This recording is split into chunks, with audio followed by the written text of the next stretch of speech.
ସୂର୍ଯ୍ୟ ଅସ୍ତ ହେବା ସହିତ ଶିମିଳିପାଳର ଘଞ୍ଚ ଜଙ୍ଗଲ ଏକ ଅଜ୍ଞାତ ଆତଙ୍କର କାୟା ବିସ୍ତାର କଲା। ଏକ ଭୟଙ୍କର ଅଭିଶପ୍ତ ରାତି ଆରମ୍ଭ ହୋଇସାରିଥିଲା। ଦୁଇ ସାଙ୍ଗ ଜାଣିନଥିଲେ ଯେ ଏ ଜଙ୍ଗଲରେ ତାଙ୍କୁ ଏକ ଅଶରୀର ଶକ୍ତିକୁ ସାମ୍ନା କରିବାକୁ ପଡ଼ିବ। ଦୁଇ ସାଙ୍ଗ ଫଟୋଗ୍ରାଫି ନିଶାରେ ଜଙ୍ଗଲର ବହୁତ ଭିତରକୁ ଚାଲି ଆସିଥିଲେ। ହଠାତ୍ ତାଙ୍କ ଜିପ୍ ଇଞ୍ଜିନ୍ରୁ ବହୁତ ବିଷାକ୍ତ ଶବ୍ଦ ଆରମ୍ଭ ହେଲା ଏବଂ ଗାଡ଼ିଟି ସେଇଠି ବନ୍ଦ ହେଇଗଲା। ଅରବିନ୍ଦ, ଏ କ'ଣ ହେଲା? ମନୋଜ ତାକୁ ଆଶ୍ଚର୍ଯ୍ୟ ହୋଇ ପଚାରିଲା। ଅରବିନ୍ଦ ବାରମ୍ବାର ଚାବି ବୁଲିବା ସତ୍ତ୍ୱେ ବି ଗାଡ଼ି ଷ୍ଟାର୍ଟ ହେଲା ନାହିଁ। କିଛି ସମୟ ପରେ ଦୁହିଁଙ୍କୁ ଏକ ଅଜବ ଶବ୍ଦ ଶୁଣାଗଲା। ସତେ ଯେମିତି କୌଣସି ଶିକାରୀ ପାଖକୁ ଆସିଲେ ସାରା ଜଙ୍ଗଲ ନିଜର ନିଶ୍ୱାସ ବନ୍ଦ କରିଦିଏ। ଦୁଇ ସାଙ୍ଗ ଗାଡ଼ି ଭିତରେ ବସିଥାନ୍ତି। ହଠାତ୍ ସେମାନଙ୍କୁ ଶୁଣାଗଲା ତାଙ୍କ ଗାଡ଼ି ଉପରେ ଧୁମ୍ କି କ'ଣ ପଡ଼ିଲା ଭଳି। ସେ ଦୁହେଁ ଶରୀର ଭୟରେ ଶୀତଳ ହୋଇଗଲା। ଗାଡ଼ିରେ ସେମାନେ ଥରିବାକୁ ଲାଗିଲେ। ସେମାନେ ଦେଖିଲେ ତାଙ୍କ ଗାଡ଼ି କାଚ ଉପରେ ଏକ କଳା ହାତଟେ ପଡ଼ିଛି। ସତେ ଯେମିତି ହାତଟି କୌଣସି ଶରୀରରେ ଯୋଡ଼ି ହୋଇ ନଥାଏ। ସେ ହାତର ନଖରେ ତାଙ୍କ କାଚକୁ ଚିରିଲା ପରି ଲାଗିଲା। ସେମାନେ ଭାବିଲେ ଏଠାରେ ରହିଲେ ସେମାନେ ବଞ୍ଚିବେ ନାହିଁ। ସେମାନେ ଗାଡ଼ିରୁ ବାହାରି ସିଧା ଦୌଡ଼ିବାକୁ ଲାଗିଲେ। ଜଙ୍ଗଲ ଭିତରେ ଦୌଡ଼ି ଦୌଡ଼ି ତାଙ୍କ ଗୋଡ଼ରେ ଏକ ପଥୁରିଆ ସ୍ଥାନରେ ବାଜିଲା। ତାଙ୍କ ସାମ୍ନାରେ ଥିଲା ଏକ ପୁରୁଣା ମନ୍ଦିର, ଭଙ୍ଗା ହୋଇଥିବା ମନ୍ଦିରଟିଏ। ମନ୍ଦିର କାନ୍ଥରେ ଶିଉଳି ଜମି ଯାଇଥିଲା।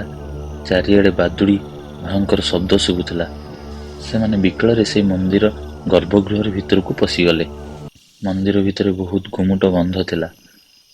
ମନ୍ଦିର ଭିତରେ ମନୋଜ ଯେତେବେଳେ ଅରବିନ୍ଦକୁ ଡାକେ, ଅରବିନ୍ଦ, ତୁ ଠିକ୍ ଅଛୁ ତ? ଅରବିନ୍ଦ ଆଉ କିଛି ଉତ୍ତର ଦେଲା ନାହିଁ।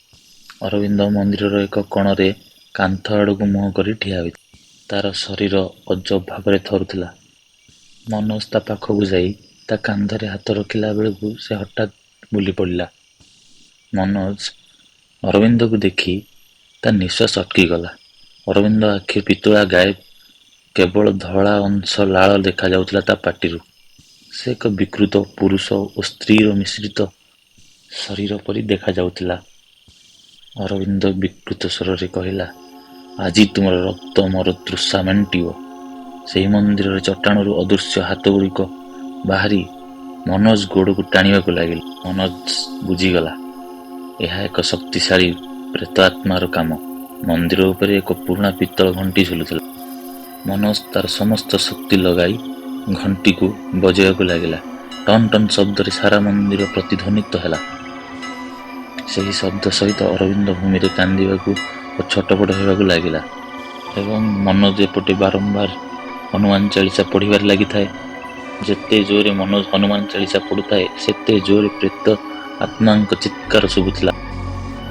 ସତେ ଯେମିତି ସେମାନେ ମନ୍ଦିରର ପବିତ୍ରତା ସତ୍ୟ ସହ୍ୟ କରିପାରୁନାହାନ୍ତି।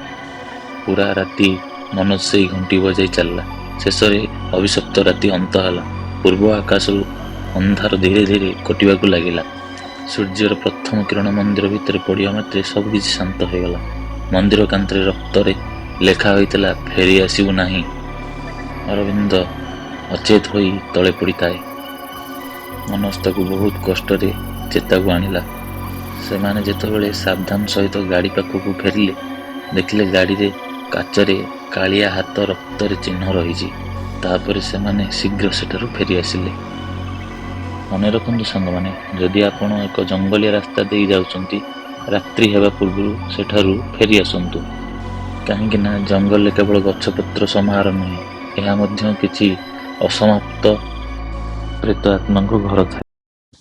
କାହାଣୀଟି ଆପଣଙ୍କୁ କେମିତି ଲାଗିଲା ଆମକୁ ନିଶ୍ଚୟ କମେଣ୍ଟ କରନ୍ତୁ ଏବଂ ଚ୍ୟାନେଲକୁ ଲାଇକ୍, ସେୟାର, ସବସ୍କ୍ରାଇବ୍ କରନ୍ତୁ।